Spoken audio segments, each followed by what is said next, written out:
Welcome, dear friends, to Lotus of Dharma, a quiet space where we reflect, breathe, and rediscover the beauty of living slowly and mindfully. Today's video is about something many of us overlook, especially in the later chapters of life, caring for ourselves in old age. Some people believe that as we grow older, self-care becomes less important, that we've done our part, and now it's time for others to look after us. Others believe the opposite, that aging is the very moment we must return to ourselves, tend to our well-being, and nurture both body and soul with presence and love. So, which is true? Is self-care in old age a form of selfishness, or could it be a deeper expression of wisdom and compassion? In this video, we won't be talking about grand theories or rigid routines. Instead, we'll walk together through simple, heartfelt reflections: how to listen to your body, how to quiet the mind, how to reconnect with joy, and how to let go of what no longer serves you. Before we begin, if this kind of content speaks to your heart, please consider liking the video, sharing it with someone you care about, and subscribing to the channel. Your support helps us continue creating content that nourishes and uplifts. Listening to the body, understanding its silent changes. As the years pass, the changes within us arrive not with thunder, but like morning fog, quiet, gentle, and often unnoticed. One day, you rise from bed and feel a stiffness in your lower back that wasn't there before. A short walk makes your knees ache. The energy that once carried you through a long day now fades by early afternoon. And sometimes, without any clear reason, you simply feel tired. It's tempting to see these changes as losses. But the truth is, they are part of a natural conversation, one your body has been having with you all along. Only now, the voice has become clearer, perhaps because you've slowed down enough to finally hear it. In our younger years, we treat the body like a machine. We demand, we push, we neglect. We drink coffee instead of water. We skip meals because we're too busy. We sleep too little, rush too much, and brush off discomfort as if it were an inconvenience rather than a signal. But with age, the body no longer tolerates being ignored. It begins to speak more insistently. Not to punish us, but to invite us to live differently. I once spoke with a man in his 60s who had worked in construction all his life. Strong hands, strong back. He said he never thought twice about how he treated his body. Until one day, he fainted on a job and woke up in a hospital bed, surrounded by machines and silence. I felt like my body was shouting at me, he said. I just never listened before. After that, he made small changes. He started going to bed earlier. Ate real meals instead of whatever was convenient. Took slow walks instead of pushing himself at the gym. And, most importantly, he began to check in with his body each morning, asking, "How do you feel today?" It wasn't about becoming someone new. It was about finally respecting the one he already was. In the Dhammapada, the Buddha said, "The body is fragile, like a clay pot. Guard it carefully." And that doesn't mean to fear aging, it means to treat this form with tenderness. To understand that the body, like all things, is impermanent. We cannot stop its aging. But we can care for it with mindfulness and compassion, instead of resistance and denial. Listening to the body is an act of love. When it asks for rest, we can learn to pause. When it feels heavy, we can move gently. When it's hungry, we nourish it. And when it's simply tired of carrying stress, we can offer it the kindness of stillness. You don't need a strict health regime or a new lifestyle to begin this practice. Often, it starts with something small, a warm cup of water in the morning. Sitting quietly before starting the day. Choosing to take the stairs slowly, not out of weakness, but out of care. These small choices accumulate, and over time, they become a kind of meditation in motion. You see, caring for the body is not separate from spiritual practice. It is the foundation of it. If the breath is unsettled, the mind is uneasy. If the body is strained, the heart closes. But when the body is treated with respect, it becomes a trustworthy companion for the journey inward. So if your body is changing, let it. If it's slower, if it's softer, if it's no longer what it once was, let it be your teacher. Every wrinkle, every ache, every sigh is not just a sign of aging, but a reminder to live more gently. And in that gentleness, you may find a new kind of strength. One that doesn't depend on muscles or endurance, but on presence. On kindness. On knowing that your body is not something to conquer, but something to come home to. Just as the body teaches us through quiet signals, the heart and mind, too, begin to ask for something deeper, not more effort, but more stillness. That brings us to another essential aspect of caring for ourselves as we age, learning how to truly be with our own thoughts, and how to return home to the present moment. Nourishing the mind, meditation and mindfulness. As we grow older, we begin to notice something strange. The things we used to argue about don't seem to matter as much. The old pride, the stubborn opinions, the plans that never quite came true, they lose their weight. And yet, peace doesn't automatically appear just because we age. The noise of life may fade, but the noise inside the mind often grows louder. Even when no one is bothering us, we feel unsettled. Even in quiet moments, our thoughts don't let us rest. The mind jumps from memory to memory, from past regret to future worry. It holds on to words that were said long ago, or dreams that never happened. We try to enjoy the present, but the heart is busy elsewhere. The Buddha once said, "Nothing can harm you as much as your own thoughts unguarded." And I think most of us only start to understand that truth later in life. I've spoken with many people, retired teachers, widowed grandmothers, men who used to lead companies, and they all say a version of the same thing. Now that I finally have time for myself, I realize I don't know how to be with myself. That's where mindfulness comes in. Not as a technique, not as a religion, but as a gentle practice of returning, again and again, to what is here, now. It might begin with something simple, sitting on the balcony in the morning with a cup of tea, watching the clouds drift.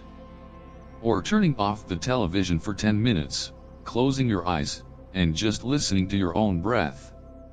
These are not grand acts, but in them lies the seed of transformation. I knew a woman, a grandmother in her 70s, who started meditating after her husband passed away. Not because someone told her to, but because the house was so quiet it made her anxious. At first, she would sit for 5 minutes, then 10. Some days she cried. Some days she fell asleep. But over time, she said the silence stopped being something scary. It became something she looked forward to. "It's the only time I feel like I'm truly with myself," she told me. The Buddha taught that the root of suffering is attachment, not only to people or possessions, but to our own thoughts and emotions. Meditation helps us see those thoughts clearly, without being caught in their net. It's like sitting on the shore, watching the river flow. You no longer have to be swept away. People often ask me, "Do I have to meditate like a monk?" And I always smile and say, "No, you just have to sit still long enough to hear your own heart." You don't need incense or mantras. You don't need to know Sanskrit or Pali. You only need a willingness to be gentle with yourself. In everyday life, this might look like pausing before reacting to someone's words. It might mean taking a deep breath instead of speaking out of anger. or noticing that your body is tired, and choosing to rest instead of pushing through. These small choices, they are acts of mindfulness, and they are sacred. There is a verse from the Dhammapada that says, "The mind is difficult to control, swift and lightly moving. But a mind well trained brings happiness." We spend so many years trying to control everything outside us. But the real journey begins when we turn inward, and learn to sit quietly with whatever arises. So if you feel restless, anxious, or lost in thought, don't scold yourself. Just notice. Just breathe. You are not your thoughts. You are the awareness that sees them. And in that simple seeing, peace begins to grow. In the end, meditation isn't about becoming someone new. It's about becoming fully present with who you already are, beyond the stories, beyond the worries, beyond the past. That presence is where your true self has been waiting all along. When we find some peace within ourselves, we begin to see our relationships more clearly, and the way we relate to others changes, too. Which leads us gently into the next part of this journey, how to stay connected to the people we love, while learning not to rely on them for our inner balance. Staying connected, without becoming dependent. There is a deep longing in the human heart, the longing to belong. As we grow older, that longing doesn't disappear. In fact, for many, it becomes stronger. We want to feel remembered. We want to know that someone still cares if we had dinner, if we slept well, if we are in pain. It's natural. We are not made to live in isolation. And yet, there is a difference between staying connected and becoming dependent. A difference that becomes clearer with age. I have spoken with many elders who feel lonely, not because no one loves them, but because they quietly expect their children to fill the silence of their days. They wait for a call, a visit, a sign. And when it doesn't come, they feel forgotten. Their hearts shrink a little. A shadow appears. But here is what I gently remind them: the people who love you may not always show it in the way you wish. They are caught in their own lives, raising children, chasing work, managing stress. Their absence is not always a reflection of their love. And your loneliness is not always something they can fix. The Buddha said, "You yourself must strive." The Buddhas only show the way. And in a similar spirit, I often say, you yourself must live. Your peace is not your children's burden. Staying emotionally connected is important. It brings joy, meaning, and warmth. But the art lies in being rooted in yourself, so that your love flows freely, and your expectations do not become silent demands. I've seen it many times. A parent who learns to live gently on their own often ends up deepening their bond with their children. Not out of guilt or duty, but out of mutual respect and lightness. There's a woman I know who lives alone. Her children live in different cities. At first, she would sit by the phone every evening, hoping they would call. When they didn't, she would feel abandoned. Over time, she began to shift.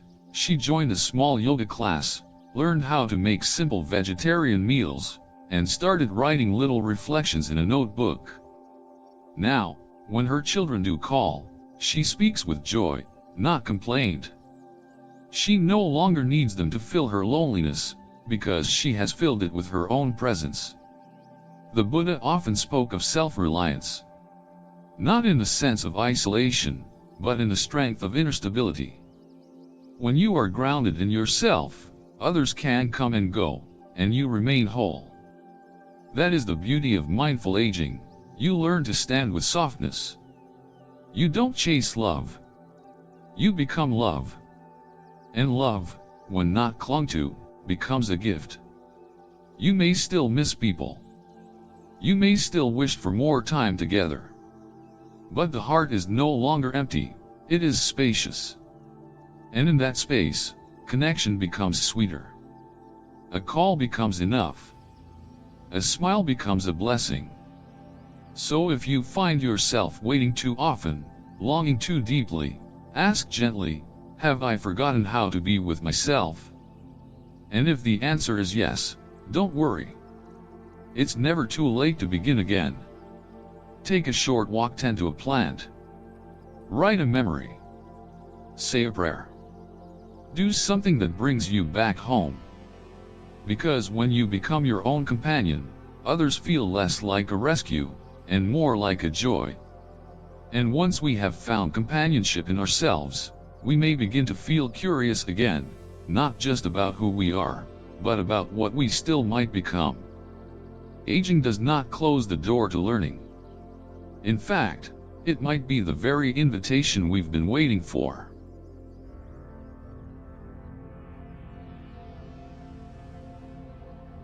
Continuing to learn and explore. There's a common misunderstanding that retirement marks the end of one's purpose. That once we stop working, we slowly fade into a quiet waiting, for visits, for calls, for the body to wear out. But the truth is, retirement is not the end of purpose. It is the beginning of a different kind of freedom, the freedom to explore life not as a race, but as a garden. So many people, after decades of busyness, suddenly find themselves with time. And time, when seen through the eyes of mindfulness, is a gift far more precious than any possession. Some begin to try things they never had time for, cooking a new dish, planting vegetables, sketching with colored pencils, learning the names of the birds outside their window.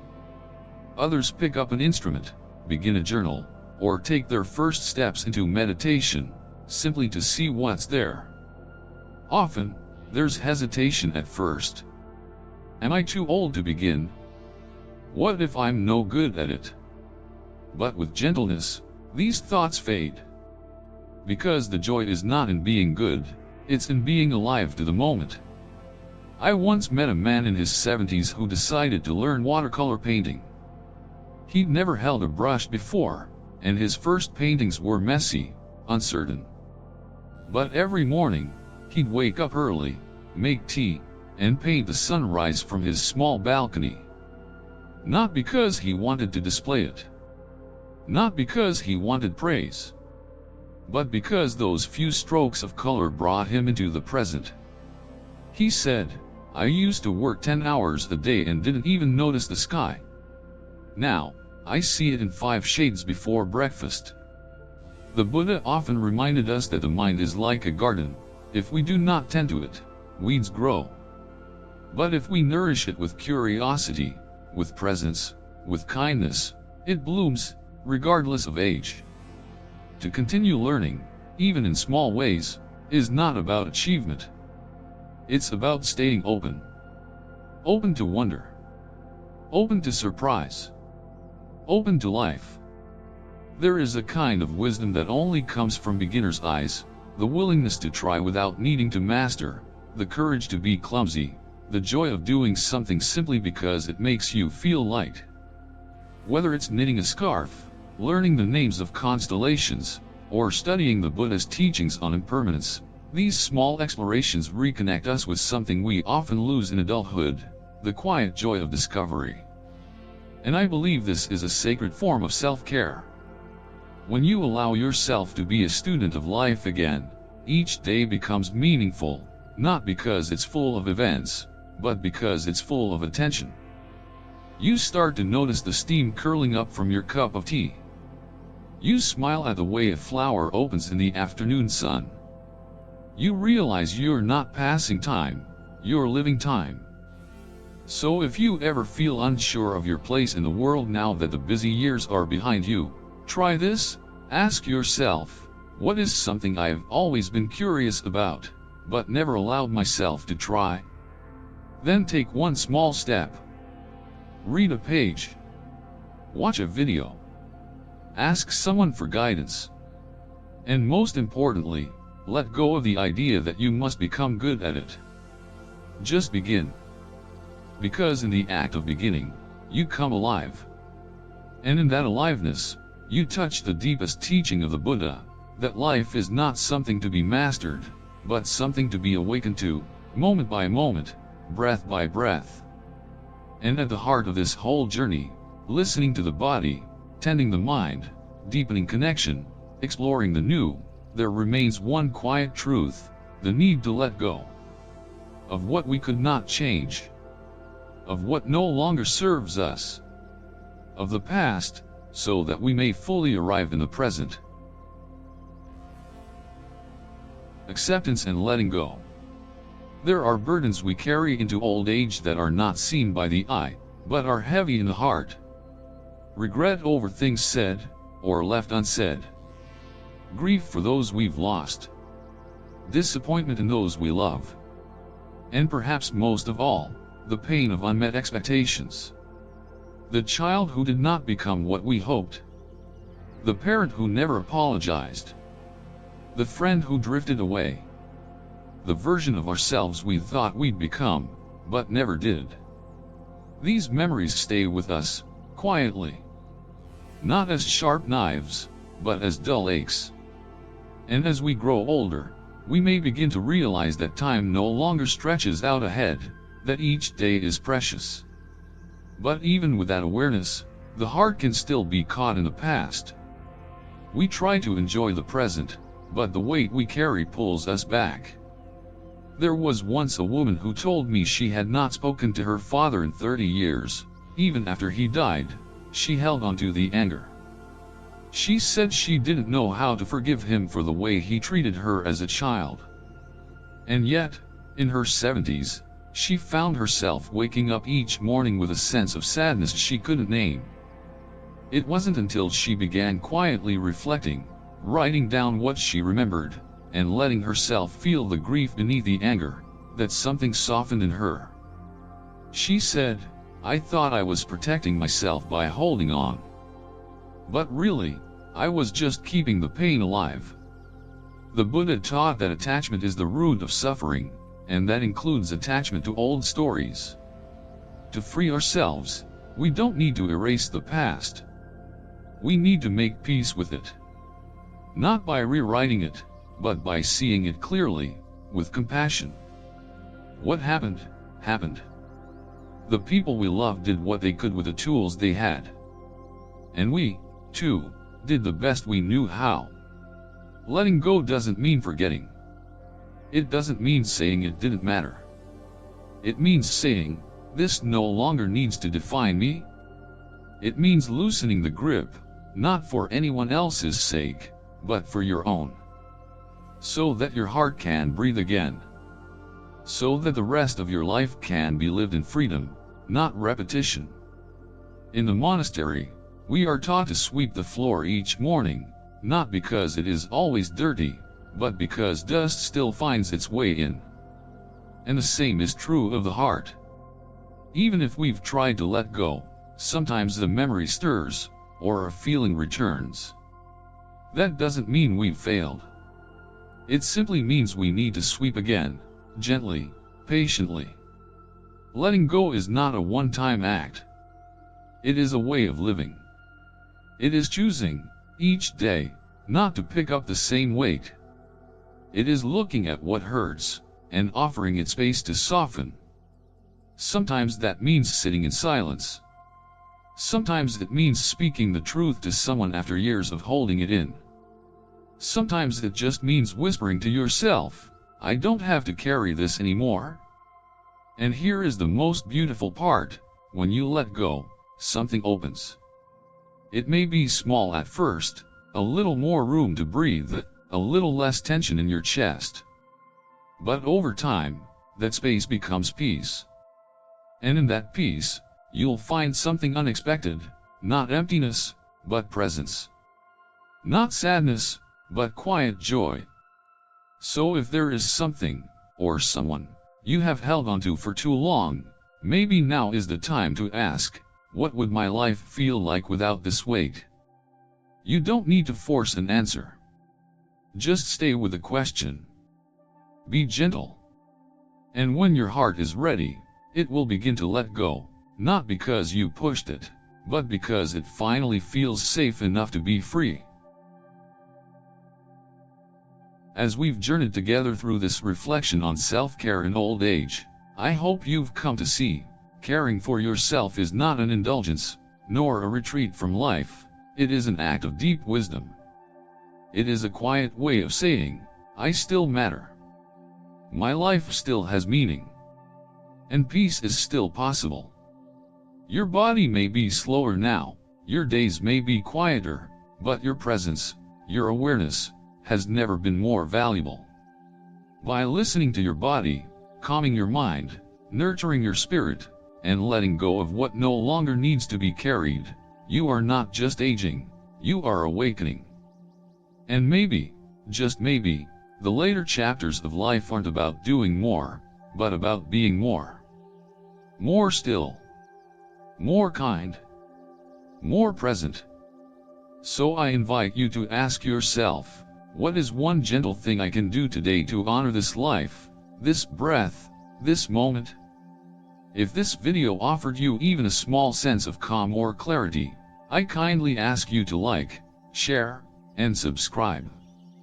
It means more than you know, and it allows us to continue creating content that brings peace and purpose to others. Thank you for being here. May you walk gently through your days, and may your heart find the rest it has always deserved.